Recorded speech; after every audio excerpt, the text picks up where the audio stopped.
So, one good morning to everyone. It's a wonderful day in Paris, I shall say, because Leslie you are with us today.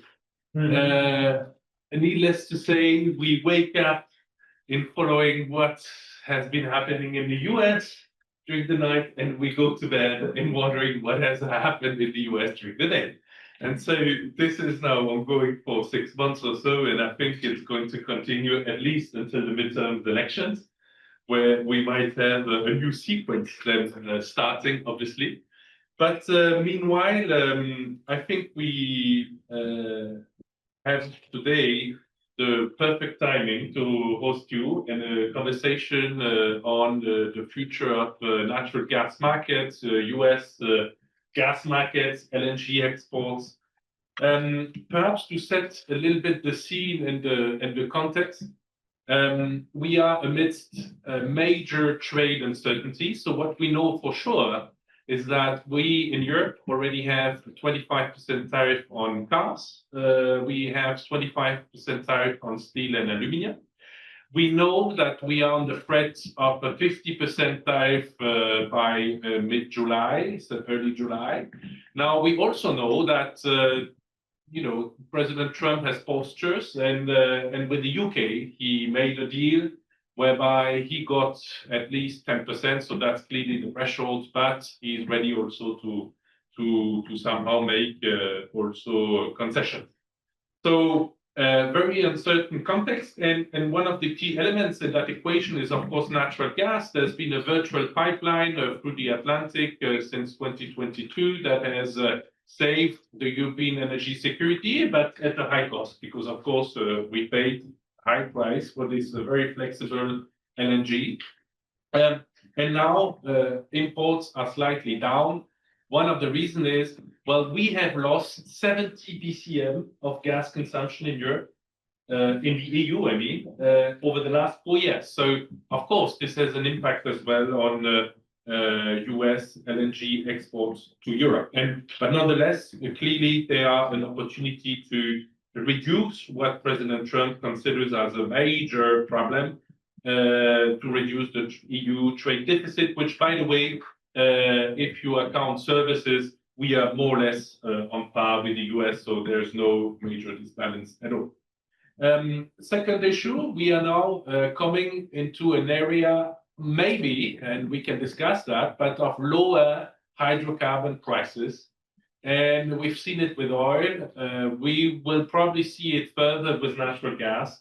And that is also a pivotal moment because it will have repercussions, of course, on demand, but let's discuss to what extent, because we still have record high global coal consumption in 2023 and 2024. In 2022, I shall have added. So we do not see yet the major displacement of coal by gas, which we need. Now, on the other hand, it will have, or it could have, impacts also on supplies, because if you combine lower prices and contractual uncertainties, whereby major consumers might be a bit hesitant to sign up to long-term contract, it might make new investments into LNG export projects more complicated. Third point I wanted to make related to that is the key issue of trust in natural gas. I mean, we had a chance in 2015, 2016 to see a major wave of LNG exports to emerging countries in Asia, which were able to develop rapidly a very flexible import infrastructure. We had a floating LNG regas unit, and that helped also to start phase down coal. But of course, the question of trust in gas, both in terms of prices and in terms of security of supplies, it remains a key issue. And we shall see whether the current phase that is opening also with President Trump's energy dominance ambition can help to basically convince emerging economies that it's time to switch to gas and reduce coal. Third element is climate. I wanted to mention that we are here in Europe, Leslie, in a context where we are now discussing more intensively the 2040 targets for decarbonization. So the European Commission came out with the first outline stressing that we are actually on track to meet our 2030 targets. So people have been celebrating this in Brussels. I think the mood on the ground is a bit more nuanced because it is very clear that, yes, a lot of this good trajectory comes from the rise of renewables, and we've been adding like 60 gigawatts per year or so of solar PV over the last 3 years. So it's a huge growth. Of course, slower wind deployment, but nonetheless, nuclear bouncing back. But the biggest problem is, which I mentioned before, is of course the loss of 70 BCM of gas demand. And that is not due to only climate policies. That is also largely due to deindustrialization and to the huge crisis that our steel, petrochemical, glass, cement, and whatever industry consuming a lot of gas are going through. And this is not the end. I think it's just the start because it's going to be a slow erosion process. So last point, we in Europe here are now preparing a new or the last milestone in decoupling from energy supplies from Russia. And the European Commission has just presented a plan to basically phase out, in line with Repower EU, the last remaining molecules coming from Russia, latest by 2027. So that triggers a lot of issues, of course. It has, of course, still to go through a challenging approval process. But what is very clear is a lot has been achieved in this gas and energy decoupling from Russia. But of course, we still have quite a few molecules coming in, notably LNG, but also a pipeline bouncing back. So Ukraine route is now closed, but we see higher volumes through Turk Stream in past months. So what doesn't come in through the window now comes through the other window in a way. But the point is, very clearly, we could not have survived price-wise probably if we had totally cut Russian supplies in even last year. It would have had tremendous consequences. But with the major wave of additional LNG export capacity that's coming, not least from the US, etc., perspectives are much better. And I should say also because we had this collapse in gas demand in Europe. Now, whether that collapse will continue, the European Commission is stressing, yes, that's going to be the case. People that work in the real world obviously might have a very different view on that. So, Leslie, without further ado, happy to welcome you here. You've done a tremendous, I should say, you've achieved tremendous successes in becoming one of the most prominent gas analysts, and not only gas analysts from based in New York, but also you developed a major IA-powered company to basically force the strategic views on gas markets. And ever since then, you have also been contributing to Ifri, so we're very pleased about that. And I just recalled your 2023 paper, which we jointly wrote about the strategic repositioning of LNG, where we had a lot of emphasis also on the trade aspects. And we have here also around the table the key trade players and logistics players of that industry, so we can also dig deeper then in the discussion. And what I suggest is now you have the floor. Then we move to a Q&A session. And I also welcome, of course, all of you who joined us remotely, who couldn't be in Paris this morning with us today.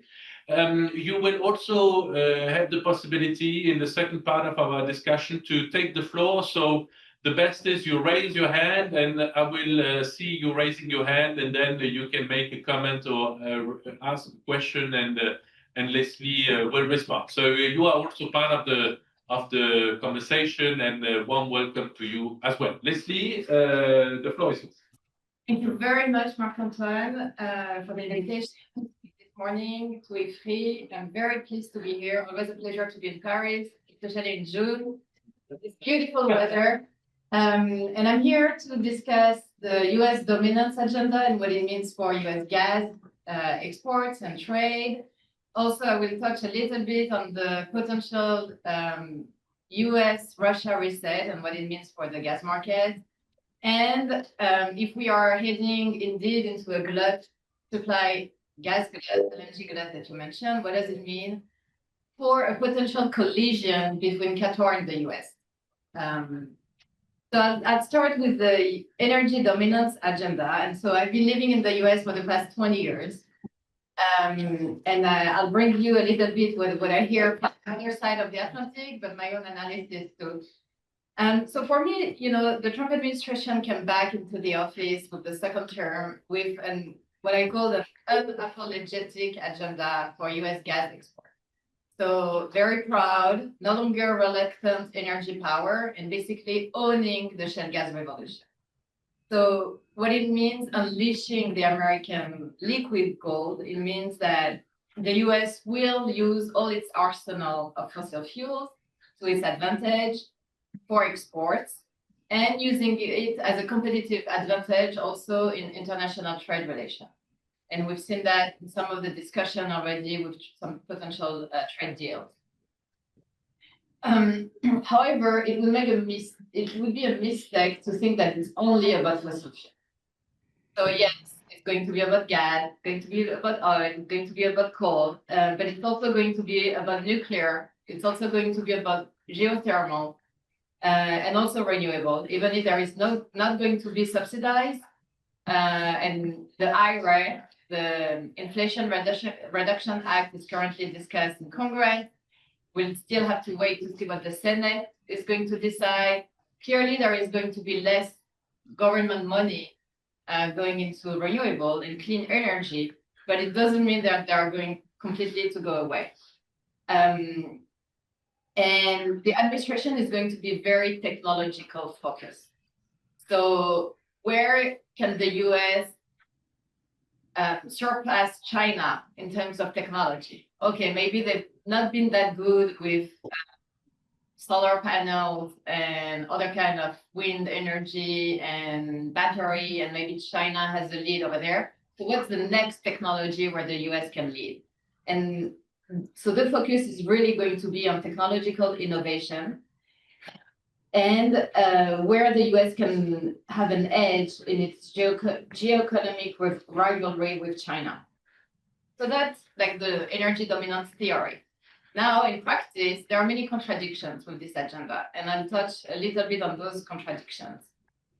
If you look at the, some of the concepts that are already at play, the administration came into the office in terms of LNG permitting to remove all the barriers, so accelerating all permitting, and a few projects have already been accelerated, green lighted, and the Department of Energy has lifted the pause on export license that the Biden administration had issued. So that's, a positive move in terms of showing the world that they want to unleash this gas. The idea is also to let the market do its magic. So now that the permitting is no longer an issue, it's no longer a barrier, it's up to the investors, it's up to the customers to sign long-term contracts. So it doesn't mean that many projects will be built or go ahead because there are still the hurdle of financing. In terms of Henry Hub prices, the administration doesn't want Henry Hub prices to be too low, but not too high. And so it's a very fine balance because Henry Hub prices, which is the main gas price in the US, too low means that there is not enough incentives to produce gas, and too high, it means that it hurts the domestic economy and chemical and all the domestic users of natural gas, industrial users. So that's a balancing act that the administration still needs to find for the oil price, by the way. And energy is also expected to be a very important lever in bilateral diplomacy with trade partners. So we've seen already the trip to the Middle East from President Trump. What came out is mostly the Emirates, Saudi Arabia have been investing in, let me distinguish. The Emirates have invested into equity of US LNG project. They have not been FIDs, so that remains, at least one of them has not been FID, so that's in the balance. But Mubala, the sovereign wealth fund of the Emirates, has invested in Rio Grande, a project that is already under construction.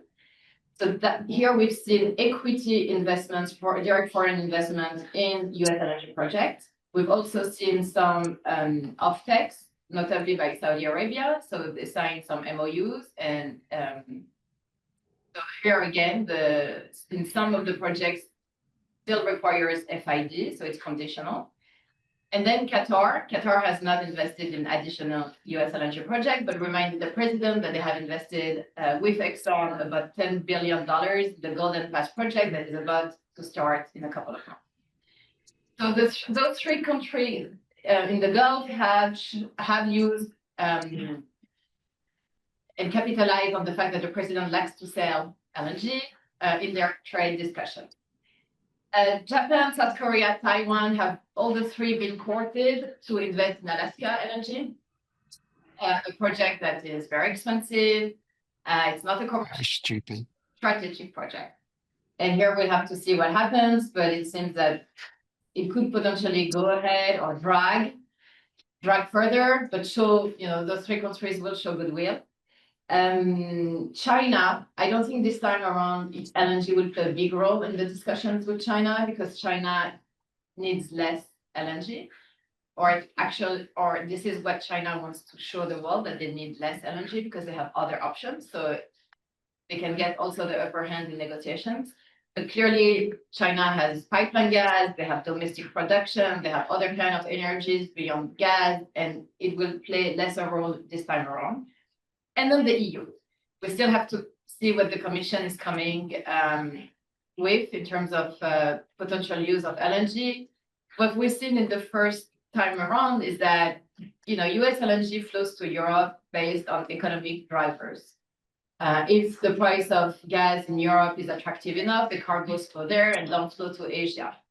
So the corridor is open as long as the arbitrage is open, the price spread.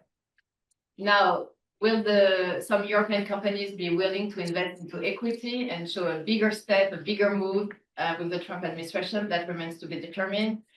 Now that in Germany, for example, the government has some state ownership in some of the company like Uniper, maybe it's more likely.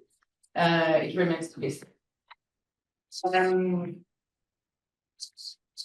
So, and all those trade discussions, trade success will also depend on how those foreign governments are viewing energy security and affordability. So it's a big puzzle, and it's too early to say right now what the Trump administration is not doing compared to the Biden administration or the previous Democratic administration. So, for example, in the past, the government was involved with the Energy Bureau at the State Department to try to facilitate the opening of new markets abroad, trying to facilitate discussions.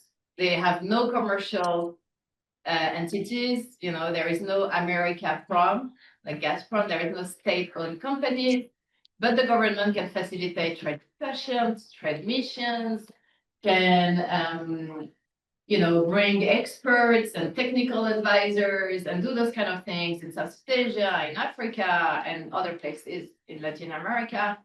We haven't seen that yet with the current administration. However, I think it's crucial that the current administration understand that it's nice to have more capacity of liquefaction, but if you don't sell, they are going to be underutilized. So if you don't have markets for this gas, it's not going to go anywhere.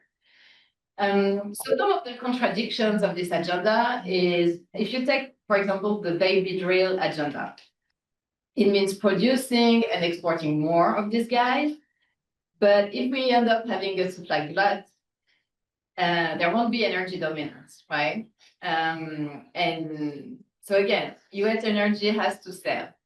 And that's going to be a constant also because of the flexible business model of US LNG.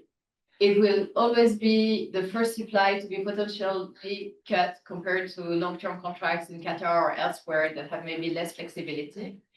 And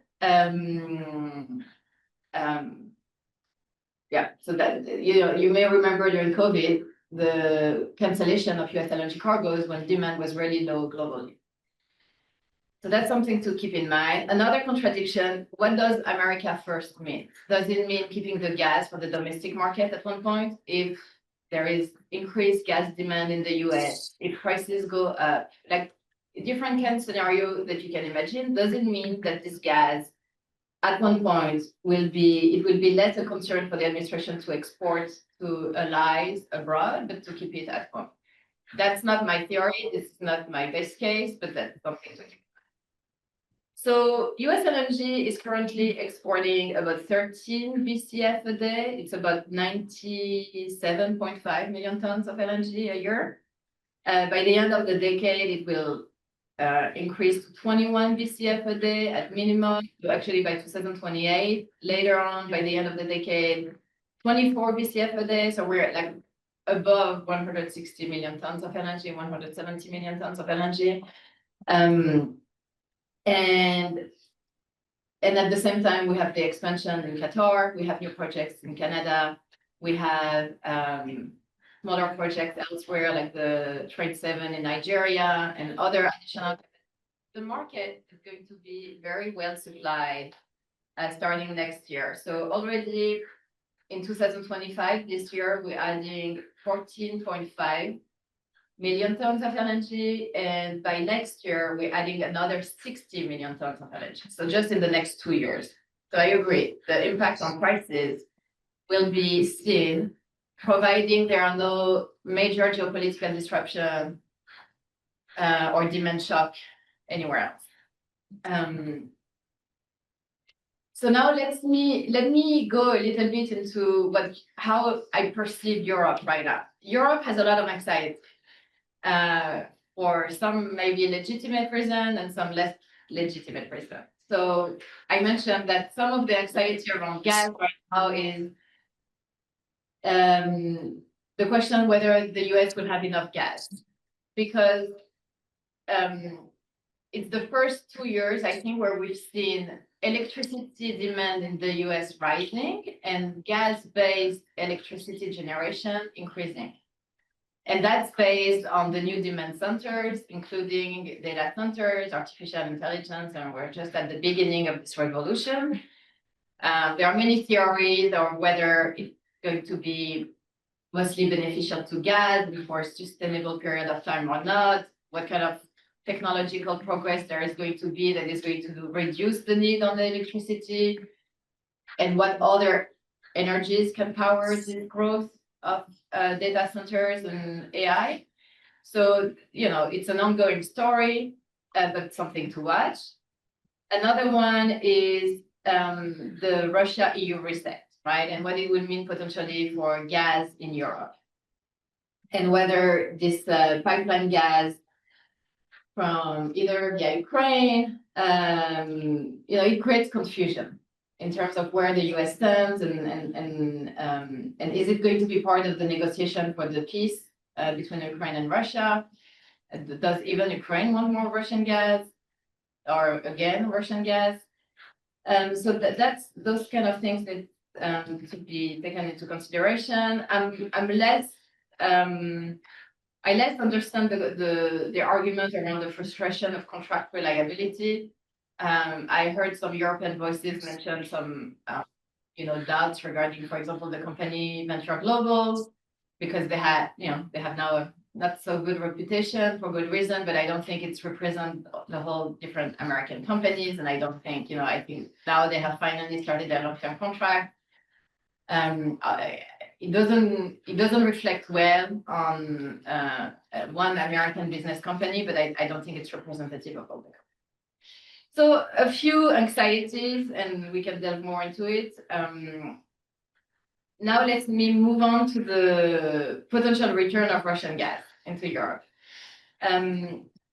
So right now, end of 2024, Russian gas if I look at pipeline plus LNG, was about 19% of all global gas imports into Europe, which is about the same as all US LNG, and Norwegian gas was about 30%. So it was still a sizable share. Since then, the transit via Ukraine ended, and so we have much less Russian gas, 15 BCM of less gas a year into Europe. This has been, since the beginning of the year, I think mostly replaced by LNG and notably by US LNG. So imports of US LNG into Europe, and I'm counting large Europe, UK plus Turkey. I think we're up 15%. So I need to double check the data for the 5 months of the year, but I think it was sizably up. So that's an interesting trend. I think what we've seen so far in Europe, the Commission has finally, made a stand, kind of preempted whatever can happen with a reset between Russia and the US. Clearly reiterated its vision of exiting any Russian gas by 2027. I think it was much needed because until now the EU has not spoken in a single voice. We've seen it with the ruble payments when Russia decided, to divide Europe and ask for ruble payments. Each European companies went its own way. Also, with the termination of the long-term contracts and arbitration cases, each European company went its own way. So I think it was needed to have one single voice. Now, we know that some countries in Europe, like Hungary and other, will still have a different potentially position on the return of Russian gas. So I think that, there is an economic consideration here. Until recently, I think, there were two myths in Europe. One is that the interdependence with Russian gas is a good thing. One, we need a stable Russia on our border, and we need Russia to be integrated in our security architecture. And second, Russian gas is cheap. I think both myths have been kind of wrong recently, and Europe is not going to go back to trust Russia again. Now, can a few additional molecules enter Europe because it's easier for some of the utilities, direct pipeline access, the infrastructure is there, maybe it can help Ukraine rebuild itself and give it some revenue. There are different considerations here. And I think potentially, like right now we're at 11% or 10% of market share of Russian gas into Europe from all gas imports. If we have this window of 10 to 20%, is that politically acceptable, socially acceptable? Maybe, but it will all depend on the peace, and right now we have no peace at all, and it remains every day it's more elusive. So different people have talked about what kind of configuration could be a return of Russian gas.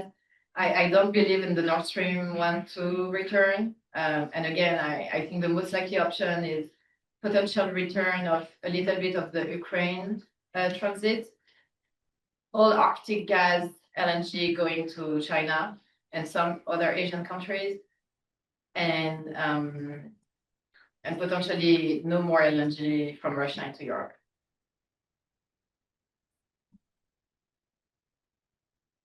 So let me move on now to the glut and what it means for the relationship between Qatar and the US. So as I mentioned earlier, Qatar is undergoing a massive expansion. The North Field expansion is 4 mega trains, 8 million tons a year each. And then there is potentially another wave of expansion. So we have right now, Qatar is exporting 77 million tons of LNG, roughly. It will increase to 110 million tons by 2027 and beyond, depending on the ramp up of the 4 trains. And beyond that, they have an ambition to reach 132 million tons in the next decade. So this is a massive expansion that could really redraw trade relations and trade flows. And I think that while the US and Qatar have not competed directly for market share yet, because of the war in Ukraine, they could start to compete in the future because Asia remains the driver of LNG appetite around the world. And eventually, this is the price market. And they will be competing for market share over there. So until not recently, and in our paper with Marc-Antoine, we had discussed the remapping of LNG trade flow after the Ukraine-Russia war. What happened is like the market split in two, basically. The US LNG predominantly flowed to the Atlantic and Qatari LNG to the Pacific. And so we've seen a growing intra-regionalization of the trade between trusted partners, right? US to Europe, and China has increased its dependence on both Qatar and Russia. And the Russian gas vacuum has benefited both Qatar and the US. We have also seen some disruption on the shipping trade routes with disruption around the Panama Canal and the Bab el-Mandeb shock point. And as a result, it also deepened the concentration of US LNG into Europe and Qatari LNG to Europe. It didn't to Asia. It didn't make sense for Qatar to redirect any flow to Europe after the war in Ukraine started. Also for commercial reasons, because China now is importing more than 25% of Qatari LNG. And if you look at the first few months of this year, actually, it's striking the division of the markets. So the US has exported 80% of its LNG to Europe, and Qatar has exported 80% of its LNG to Asia. And that's last. Because we are going to have maybe a decrease of demand in the next few years from Europe and a rise of demand in Asia. Also on the contracting side, US LNG, the potential new projects from US LNG and the Qatari LNG are competing for long-term demand and long-term contracts. So the Chinese have really focused on, the Qatari have really focused on the Chinese market, but also some European portfolio players, Shell, Total, also some American companies are involved with Qatar.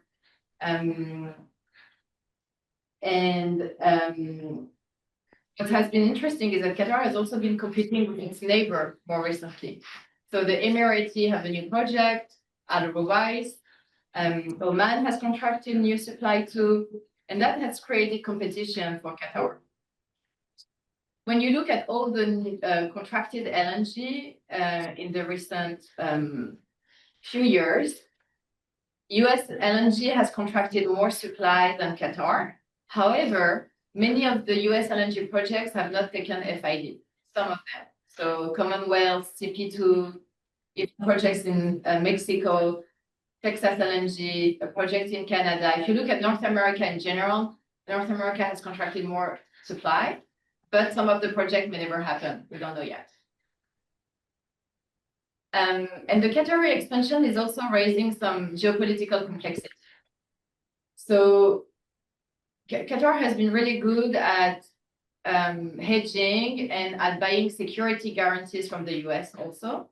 So it's like very intertwined, but at one point they will eventually compete on the commercial side.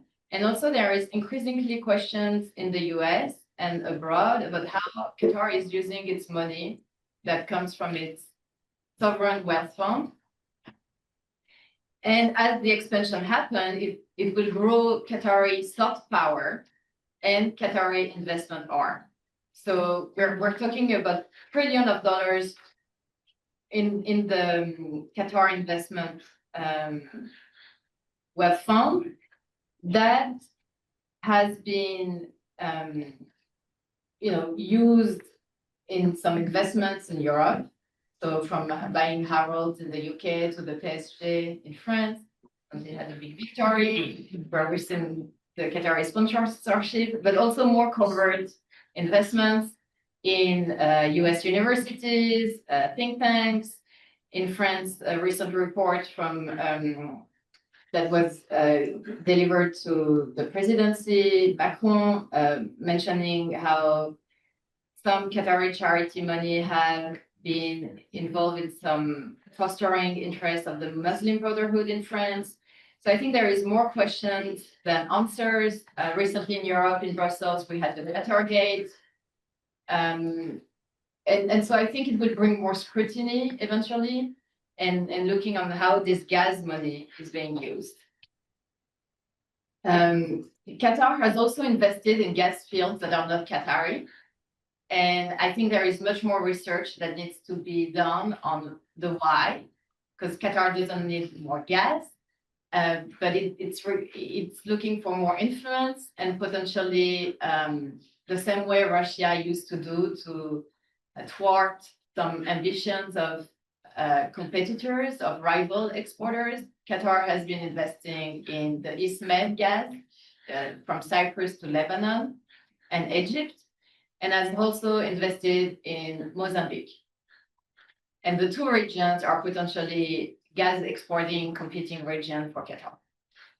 So I leave that for food for thoughts, a lot of interesting topics here, and I'm sure you have some questions. Mm-hmm.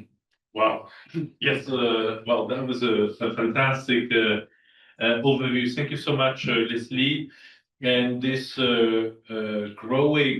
potentially growing rivalry between Qatar and the US of the market share in a rising Asia is going to be indeed very, very interesting. So, but if I may perhaps ask you two questions to start, and I asked the colleagues around the table if you would like to take the floor, comment, raise a question, and please just raise your flag, and I will pass you the word afterwards. And to colleagues online, you can raise your hand, and I will also pass you the floor afterwards. So Leslie, maybe to start with one of the anxieties that we have in Europe regarding the US, and as you come from the US, I think it's good to start with that. Yes, we have a question over the availability of natural gas in the US. We've seen over the winter Henry Hub prices rising quite dramatically. Actually, they topped $4 a BTU for several weeks. And we know that this is, of course, related to winter, to some infrastructure bottlenecks, etc. But nonetheless, probably very painful for several major big players. The other aspect is that, as you mentioned, if the United States doesn't want to rely anymore on additional renewables for power generation, even if it wants to boost nuclear, in the short to medium term, the only alternative is natural gas, right? And then if we go down to the oil market, well, in times of lower oil prices, we might see actually my introductory statement is that, well, as you know, in Europe, we are very concerned about the methane footprint of natural gas.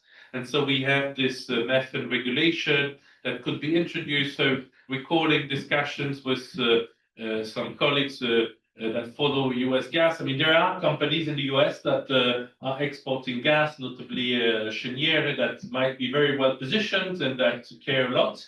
But is that the case of the whole industry? Do you see that on the Trump?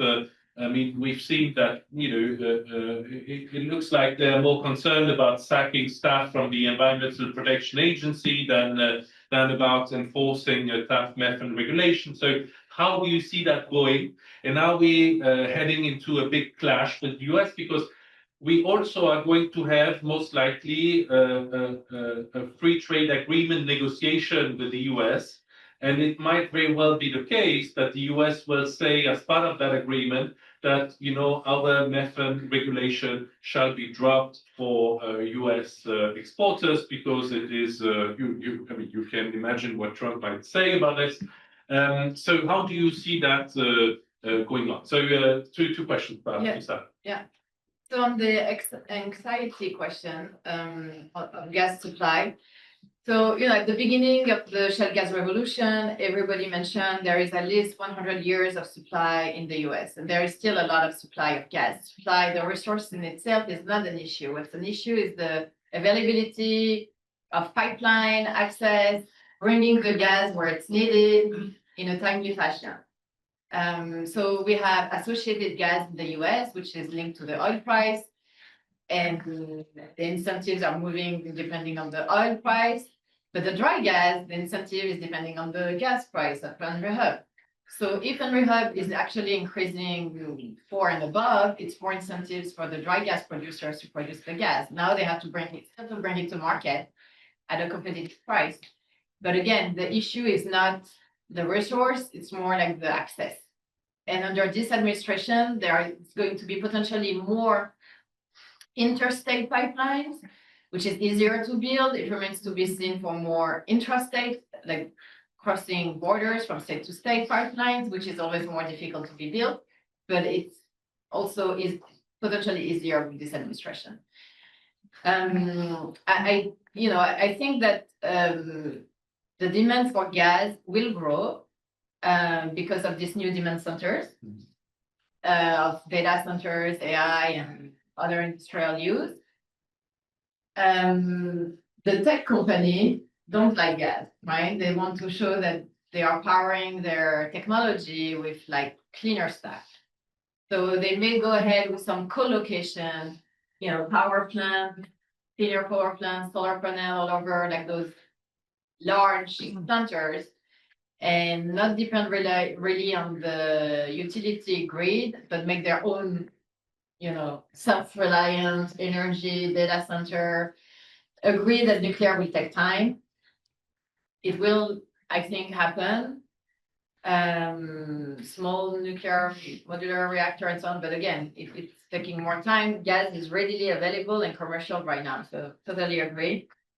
On another anxiety that we haven't touched, but I keep hearing it too, is like, are we replacing a dependence from another dependence, right? Like from Russian gas to US gas, and what are the risks here? I don't think there are any risks for the US to revoke any export license, or I think that we've seen an increasing politicization of US LNG in the trade discussion, but this is not the same risk as one state entity controlling the gas for, to bring more money to its coffers in wartime, or to manipulate pricing in the domestic market. Like the same way we've seen Russia agitating prices on the eve of the Ukraine-Russia war. And again, it's like, state entities, Gazprom or Novatek, we can debate on the relationship with the state, but those are very linked to the Kremlin. None of the US companies are receiving orders from the White House on, there are commercial entities that are driven by profits. You see, explain. No, that's not. On methane, we've seen that the big US companies have a vested interest in making their gas greener, right? Whether it's Cheniere or Exxon, or like all the large ones, publicly traded companies have already started on a voluntary basis a long time ago to clean their gas. They know there are increasing technologies, whether it's drone or satellite imagery, that have their eyes on their flaring and leaks. So it's really not in their interest to have, a bad record on methane emissions.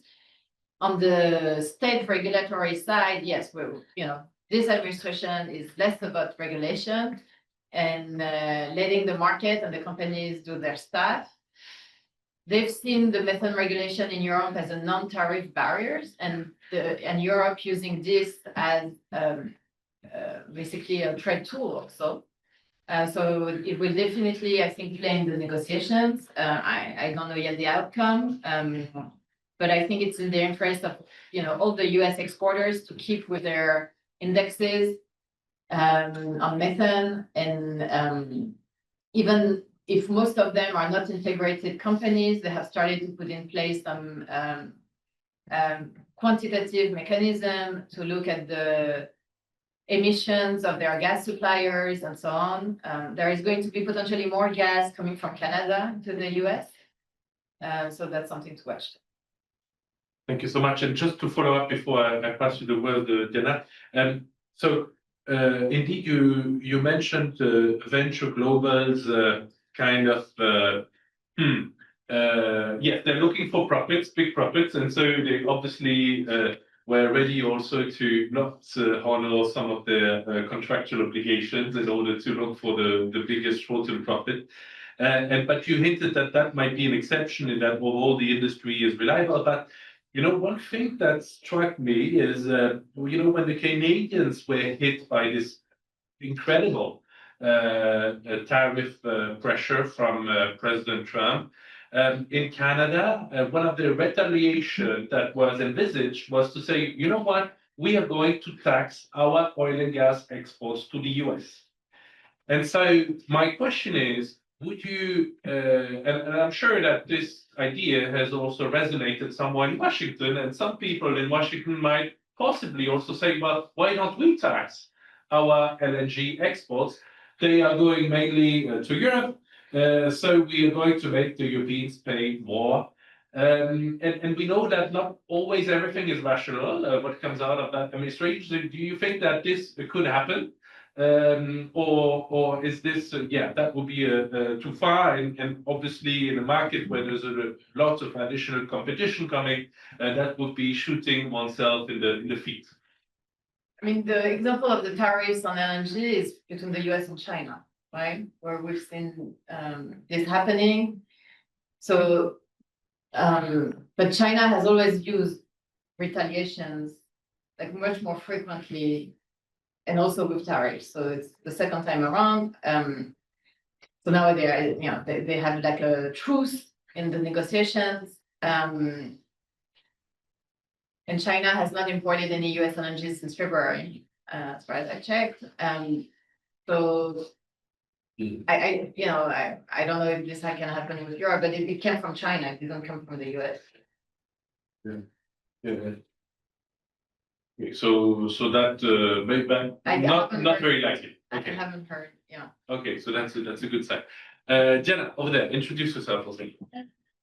Yes, so I work with Marc-Antoine in the European Climate Center. I'm mostly specialized in European energy and climate policies.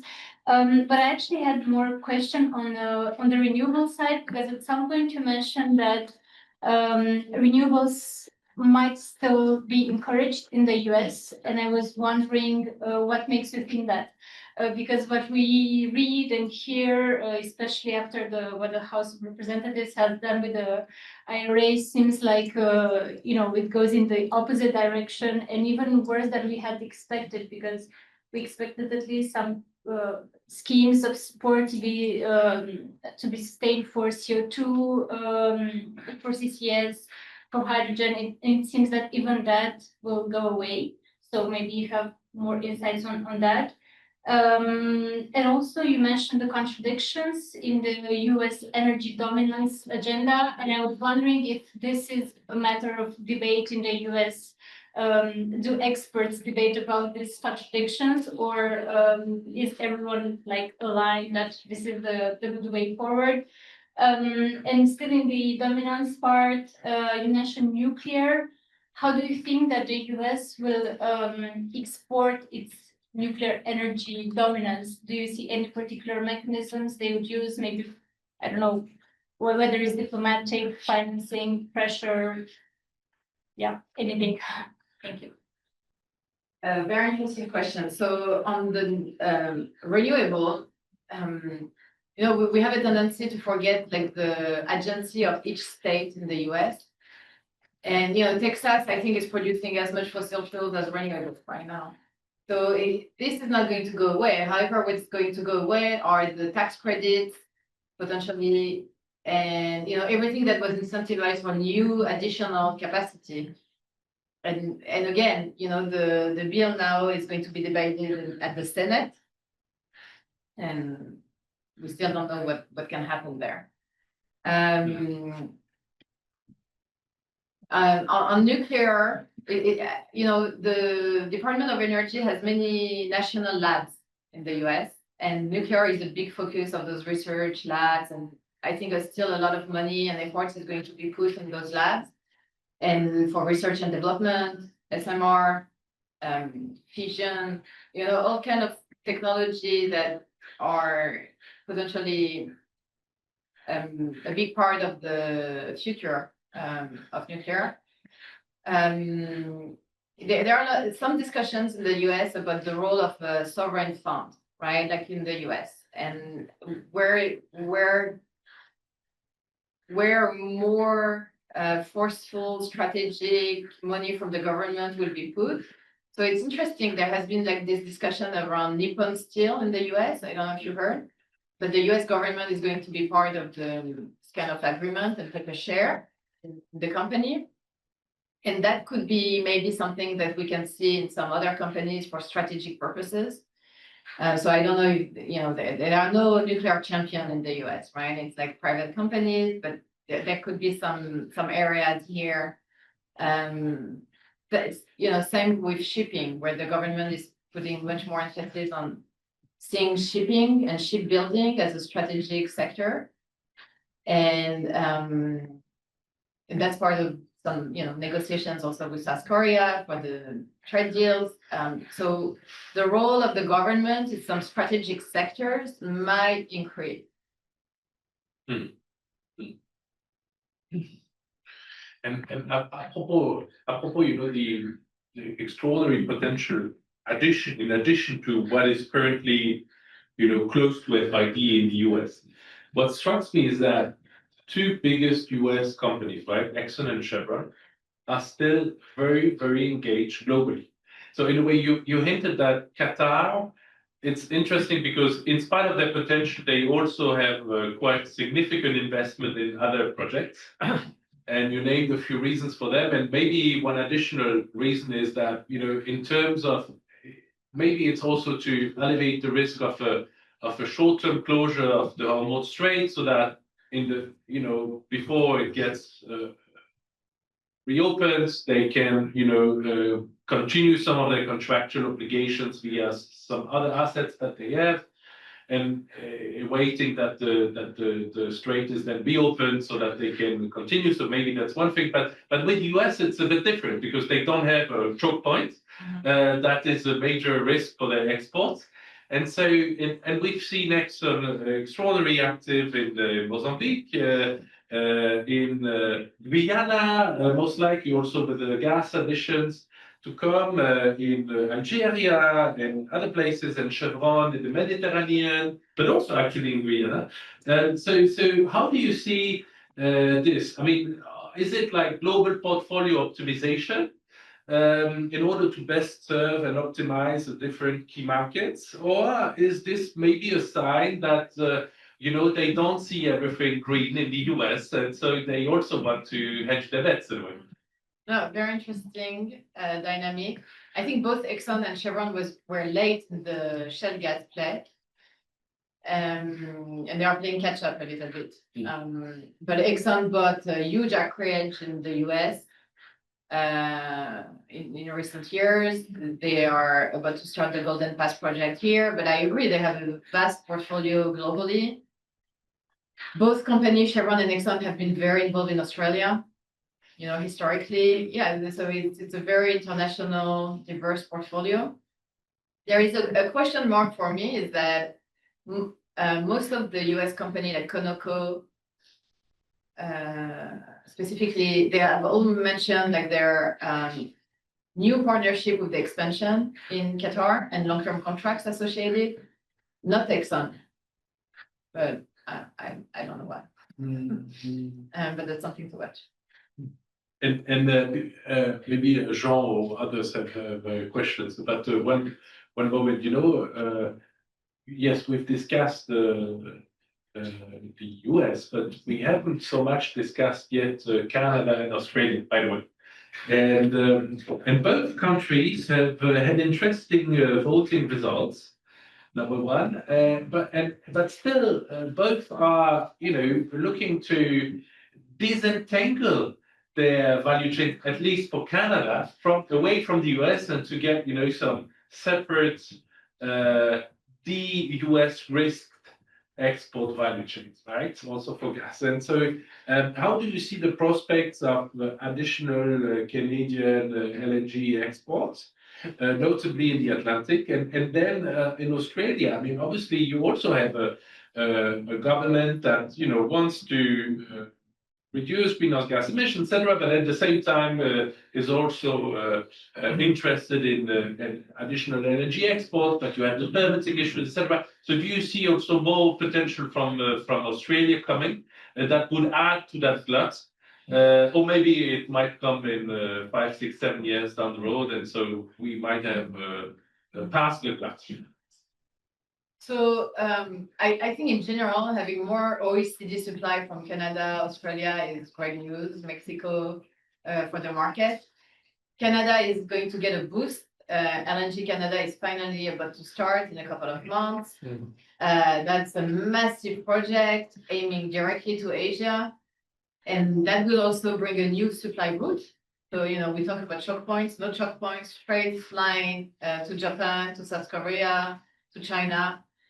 And they have FIDs for 2 other projects and another project. I mean, those are small, medium projects, but and potentially another a third project also.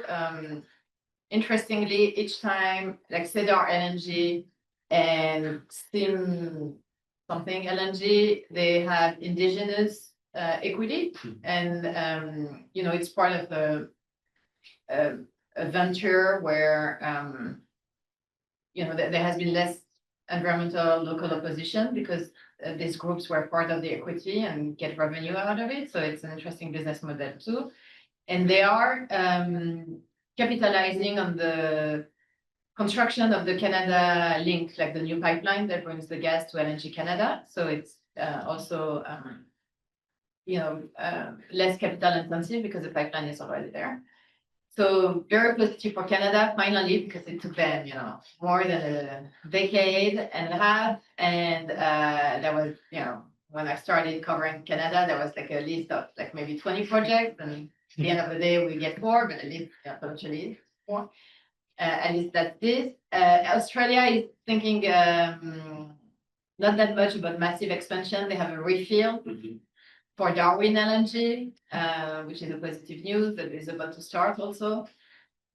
Not much beyond that, like not much beyond backfilling existing projects with additional fuel. And the discussion in Australia has been interesting with the domestic prices. So also a delicate balance, and Australia may even at one point import LNG. Yeah. Various regions, right? In the south, In the south. Yeah. Yeah. Oh, very interesting. Jean, and then Emilio. Thanks. Thank you, Marc-Antoine. Obviously, you want me to say something. I will try to say something. Now, my view is a little bit different, and I will make a difference between the existing LNG and the new project. As to the existing LNG, to me, doesn't make so much sense to wonder where the LNG is going to go.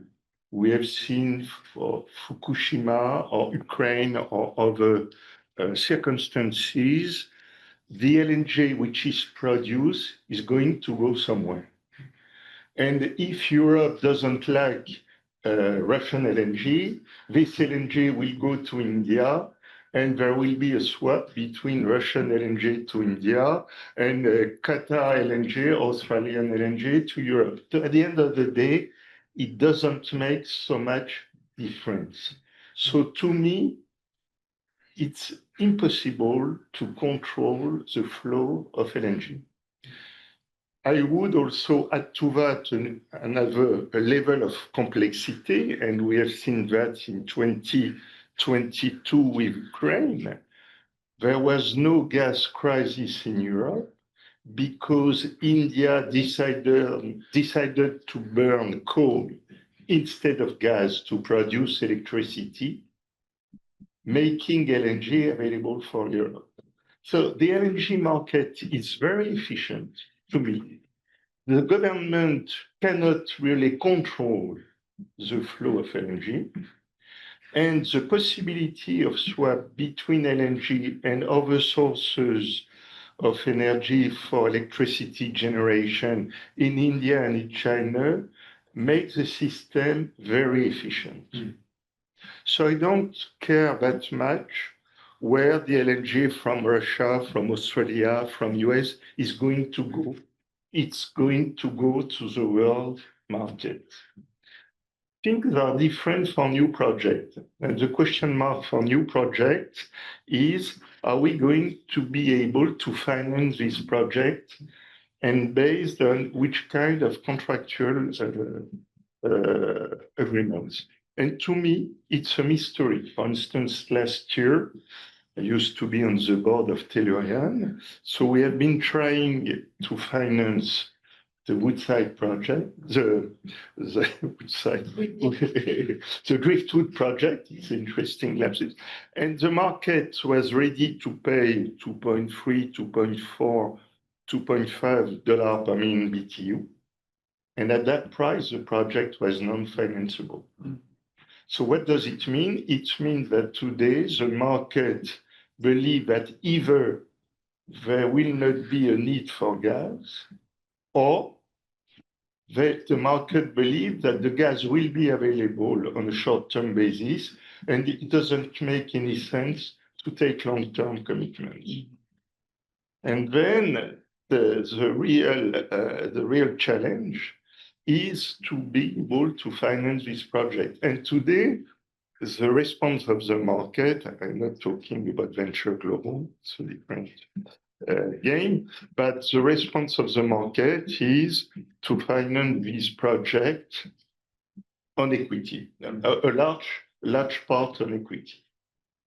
So the time where you had long-term contract between a producer, a utility, etc., to me is gone. I'm not saying that it's not going to come back again, but today it's not the way the market is working.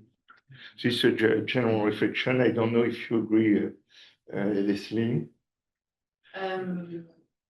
I agree with the new LNG and where it's going to go, but it's going to depend also a lot on how liquid is the market. And it is very liquid today. And if we have no bottleneck. So we had lately a lot of shipping disruptions, right? And if you think about what the Houthi did in Yemen, they've disrupted trade routes for more than a year and a half. And it didn't make sense for many of the transactions to happen because it added, 2 weeks at minimum of travel and time. And even if the shipping market was very well supplied, we had enough capacity, and the prices of daily freight rates didn't increase that much. And still, over time, it adds on costs, and somebody has to carry those costs. And it doesn't make sense right now for Qatari LNG cargo to go to Poland and go around the Cape of Good Hope and do a journey that lasts more than 40 days, right? Or for Yamal LNG cargo to head to China, also through the Cape of Good Hope, is logistically not very commercially driven. At the end of the day, it doesn't make that much difference. If you add $1 per million BTU in shipping costs, it's 10% of the gas price. So I'm not saying that it's negligible. I'm saying that it's manageable in case of crisis. And then on short-term basis, you can swap the cargoes and optimize the system. And the second one is that demand is not unlimited, right? And like the demand side of the equation is the hardest to put together. Yeah. But clearly we see right now, China doesn't have unlimited appetite for LNG. And a big question mark is that now that prices may head south, how much new demand it will trigger in emerging markets in Southeast Asia and other area. But it's not going to be as concentrated as it used to be. It's going to be small pockets of demand in different jurisdictions, in different sectors, and it will be the role of suppliers to put them together. Much more work for the marketers and the traders, because you need to go after the small niche of market. On that, before I pass you the word, Emilio, I was very struck that indeed, if you look at the demand, I mean, there is some positive signs coming from India, where there's been a pickup also in cargo deliveries. I also noted, of course, that Taiwan is phasing out nuclear as we speak, so they will have to replace that with LNG. Maybe in Japan, in spite of the fact that they have relaunch and are planning to relaunch further nuclear reactors, and each of them is probably around 30 cargoes less. But nonetheless, they could also now start also to have more LNG imports to reduce coal, which would be, would add to demand, and if prices are low, that might help. And my colleague Thibault Michel there is working also on Southeast Asia, and we've seen also some positive developments in a country like Vietnam, for example, where they have put a lot of renewables and are planning now LNG to power projects in order to drive up demand. And if prices are low, certainly that will be a help. But indeed, can they sign long-term contracts? And are banks considering that Vietnamese utilities have a solid enough rating to consider that these are reliable contracts to sanction the new volumes? That's likely, right? I suppose. So another chance. But Emilio, the floor is. Thanks very much. I would like to begin. Just introduce yourself. Sorry. Yeah. I'm Emilio Trigueros. I'm working in NATO LNG group from Spain, mainly in gas supply contracts. Thanks for this very interesting breakfast. By the way, the delivery is really outstanding. I would like to begin to the path for the European sanctions to the Russian gas. You made I think, an overview, which I particularly shared, which is that Europe is finally starting to speak with one voice regarding the Russian sanctions, which were very difficult in the prior years. It did not happen. Europe is speaking with one voice, but for the time it's only speaking. There is no actual European law or European sanctions on long-term contract. Well, you have the first steps of reloading, but these are, I would say, minor issues. You also said, I understood you rightly, that now that the Russian share is around 10-15%, it looks like something that for the future can be reasonable. It will not go back to the 30s or 40%. I think we all agree on that. But in the midterm, in a new equilibrium between EU and Russia, 10-15% can sound reasonable. Question is, I think you are suggesting that for arriving at that midterm future of 10-15%, we'll go to actual sanctions and to an actual reduction of the current share. So I understand nobody in this table or anywhere has a crystal ball, but the question is, do you think we will see zero Russian gas to Europe and in the next years? And how could this happen? So, I think Russia has been really good at finding backdoors, right? Whether it's from Turkey, it used to be, with the two projects in the Baltic, Portovaya and Vostok, you had some kind of, imports into Turkey, and then Turkey is sending it by pipeline into Europe. Or, we've seen different or now it's like this retail market, small scale LNG that we've seen, small scale LNG cargoes entering Europe from Russia. I mean, small volumes, but there are always ways, right? So there's the gas molecule, but then nobody's talking about the oil, nobody's talking about the fertilizers, Nobody's talking about the future, potential of ammonia, because like everybody is forgetting, but like just on the eve of the Russian invasion of Ukraine, tons of European utilities had signed MOUs with Novatec for blue ammonia and, hydrogen slash whatever they could export from. So, when that happens again, like, is it going to be back on the table at one point? So it's not just gas.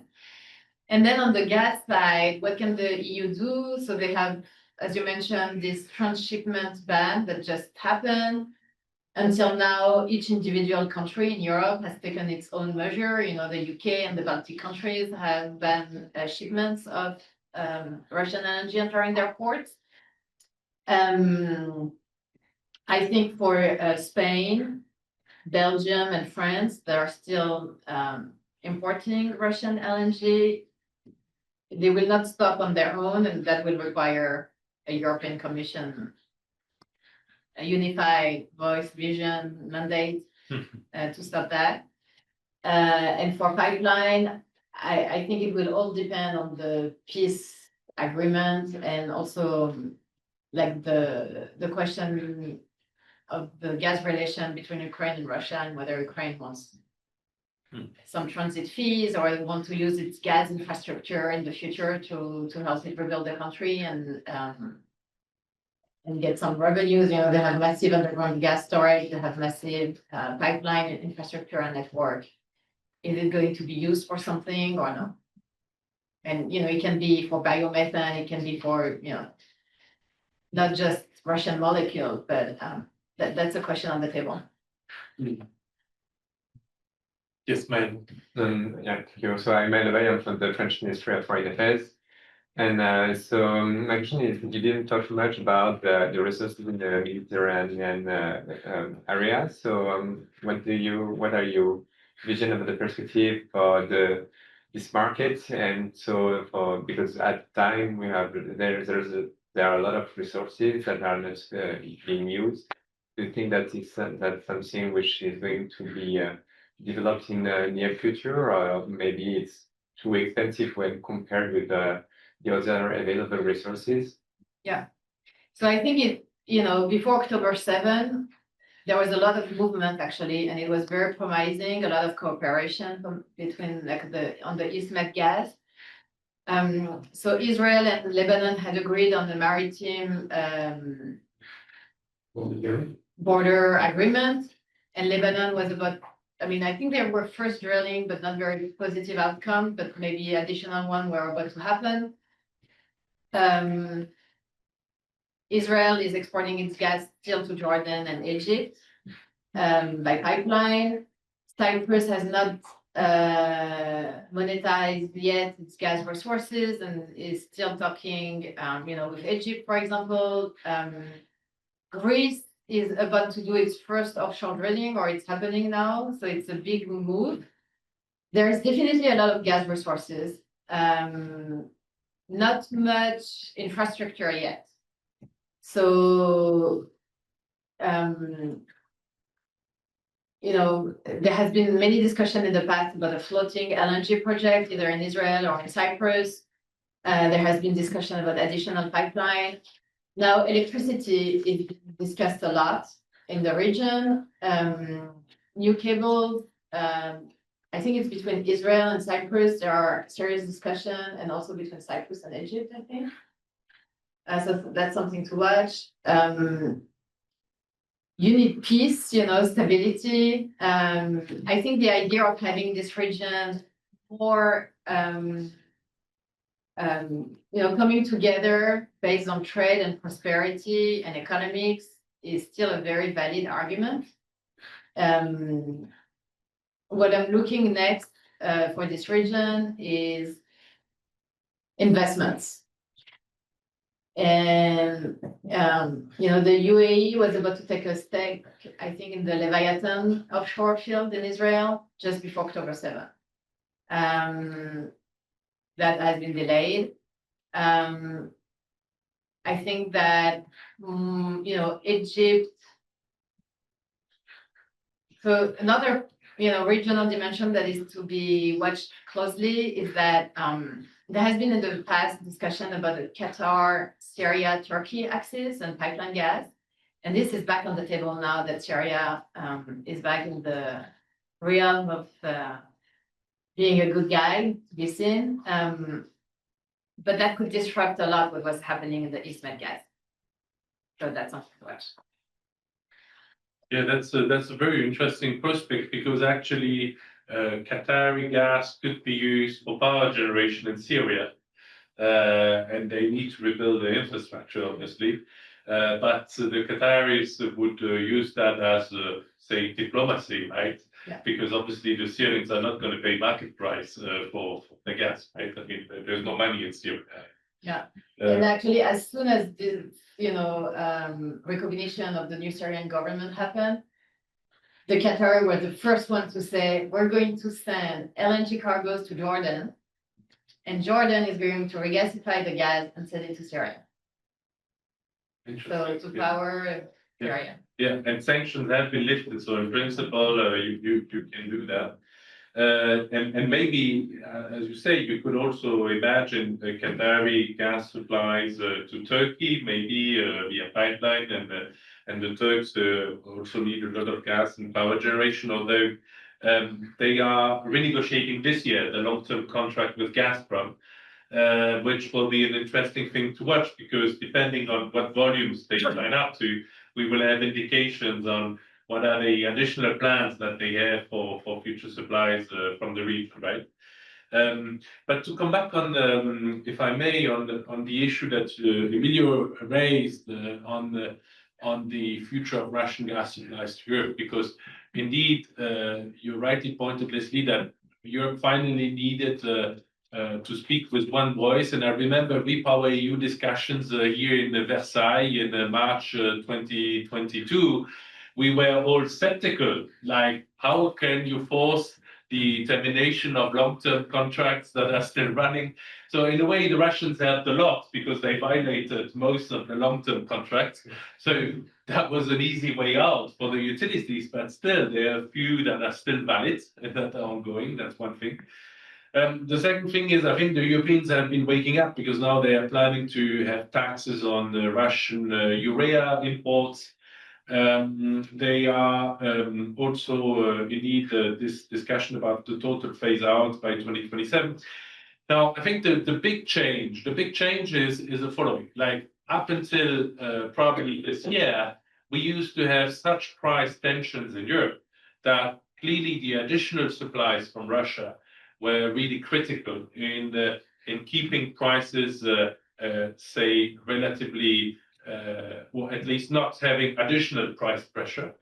And moreover, at least or more than half of the supplies came from Novatek, which, as you hinted, is not exactly the same as gas in terms of how much money is then going to the Kremlin's war coffers. But then you can discuss. But nonetheless, there is not a direct export tax like on Gazprom, and we know that the export tax is high, and we also know that the extraction tax is high, but Novatek has a lot of exemptions on these. Now I think so the debate was clearly like, well, it's not the right time now to fully phase out Russian gas because there's too many problems and the economies and industries are already suffering enough. Now, what we see is that if we are in this big gas glut, we will have very low prices. So the pressure to keep Russian gas is going to be much lower because we will be able, unless we have a major geopolitical disruption, and one that I can think of is clearly in terms of geopolitics, what will happen between Israel and Iran. Because that is one of the surprising things of this Trump administration. But you talked about paradoxes, but they are getting back to JCPOA discussion, which they had basically denounced a few years ago, but now they are trying to reinstate them. But if Prime Minister Netanyahu is going to bomb Iran, then we can imagine there will be also possibly repercussions on the regional security environment, possibly also on the Straits. And so that's one point. But the other point related to Russia is, I think clearly Russian LNG is going to continue to reach global markets, as you suggested, Jean, be it Turkey, be it India, etc. What will be much more complicated is the logistics, right? And so the core logistics costs, etc., are going to be much more painful. And I recall, and also in this paper, we've been discussing the issue of the LNG shipping industry. And in terms of that, I mean, this is an aspect we haven't touched up about, but clearly the US also hints at the fact that it wants also a US LNG shipping industry, or at least a shipbuilding industry. Sorry.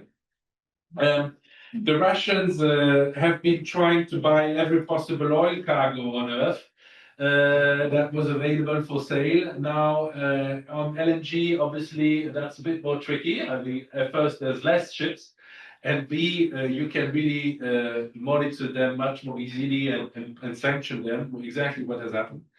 But how do you see the future of that industry? Are we going to have also a kind of cold war in the shipping industry and fleets, with a division between, you know, like China, Iran, Russia-led fleet, you know, that is operating on the different standards, insurances, and ownerships, obviously, and etc. And a Western one. And how serious do we have to take the US efforts to basically Americanize this industry? Okay, I'll start with the shipping industry because I think it's like one of the most interesting angle from the current administration that happened at the beginning. You know, with like there are at least 3 executive orders that mention shipping, like the beginning of since January.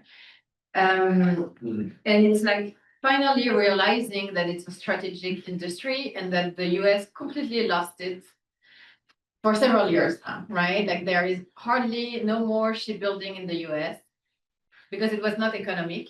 But at the same time, it's realizing that if you don't, okay, you want a secure supply chain, but if you don't have shipping secured, you don't have anything secured. So how do you solve this? And, you know, like, I think if you look at the whole global fleet of seagoing vessels, only 80 have a US flag and were built in the US, like something like that, like a tiny portion. The US is not going to, you know, dominate again the shipping industry, and I don't think it's in their interest of the US. It's going to be very expensive and it's going to take a lot of time. However, you can find capable partners like South Korea to work together and make it happen. You know, the Trump administration, President Trump is always starting very high, maximum demand, and then something is going to happen in the middle, right? So, you know, even for LNG shipbuilding, I don't think it will, you know, he has some targets. I don't think it will be easy, but at least if you get, you know, 5 new US ships, you know, LNG ships being built in the next, you know, 5-7 years, that would be a win. Yeah, I think at least even one is enough for the picture, right? Because you can go make the picture, and that's okay for the news, right? Yeah. Yeah. And on the geopolitics, yeah, I mean, you know, we're heading into a world that is back into power play and, you know, peace before the war, right? Like we know, you know, things can happen, especially around Taiwan that you mentioned. Iran is another one. And there will be, for both Taiwan and Iran, strategic implications for shipping routes. So, you know, the negotiations with Iran, too early to say, happening and not happening. You know, the thing is that the administration has not spoken in one voice. So, you know, Secretary Rubio has been very vocal on saying there will be no enrichment of uranium in Iran. That's a no, that's, you know, the basic, and we will not accept this. And this is, if this is not acceptable with Iran, or if, President Trump realized, like with Russia, that negotiations are dragging because it benefits Russia, or it benefits Iran, what can happen next? I think we all know that it's the best time to hit Iran and strike Iran, right? Oil prices are low. The defense in Iran are weak. So, and Israel knows that it might be its best timing ever if they want to destroy some capabilities, and they have maybe, the green light from the US administration at one point to do that, but I don't think yet. I don't think that's the case yet. Well, I think we are coming to the close of our discussion, Leslie. What you just said about Thibault, you have a last question, maybe? Yes, a quick one then. Yes. Yeah, so Thibault, you're working at the Energy and Climate Center. I was just interested in the fact that, as you mentioned, exporting to Asia through the Pacific Ocean is strategic for the US. Maybe it's harder to develop facilities and so on, but it's strategic, as they are trying to do with the Alaska project. We have projects in Mexico and Canada, but we don't have on the US Pacific coast. So my question was about how can we explain this lack of interest for this coast? And maybe are we able to see in the future agreements for the use of facilities in Canada and Mexico to export US gas, or is it something unrealistic?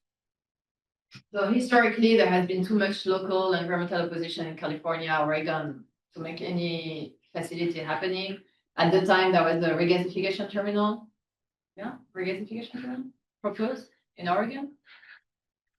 Yeah. We're looking at John because he's been in the industry more than me. That was either regas or liquefaction. It never happened. Never happened. Impossible. It won't happen. So yes, gas from America heading through pipeline to Mexico, it's already happening. Heading to potential future liquefaction plant on the Pacific coast. There are at least 3 projects being proposed. They're not moving very fast currently because of all the trade discussions, and in the new administration, maybe it would be revived, but I think Mexico is kind of on pause right now. The Canadian, we discussed it, so at least, Canada LNG, so the LNG, the small wood fiber LNG, and then there is potentially SIM LNG. And then Alaska would be the one for the US, potentially. But that's, very long-term project, very expensive, strategic, and it may drag further. Yeah, by the way, this Alaskan LNG project really reminds me of Putin's own Arctic projects. Very, very political, Right. not very commercial, and obviously maybe this is one thing that Trump has learned as an inspiration from Putin on that side. But what we know from Putin is that at the end these things are built. Because the state then gives a lot of facilities and pressures to Japanese and others to put money into them, and at the end it happens, right? So very, very interesting. No, I think Leslie, it was super enlightening, and indeed, as you said, what is the most confusing and difficult for us analysts to grasp is to have such different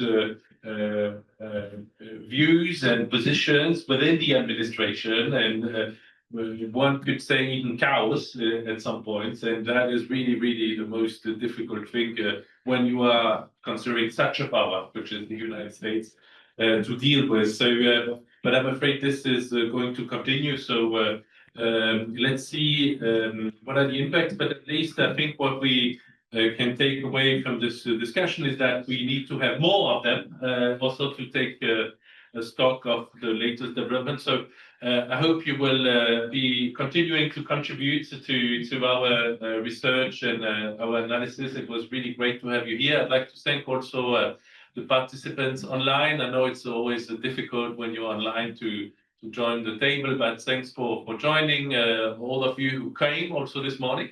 And on our side, Leslie, we can continue to our conversations over coffee. And again, many thanks for coming this morning here at Ifri. Thank you. Great.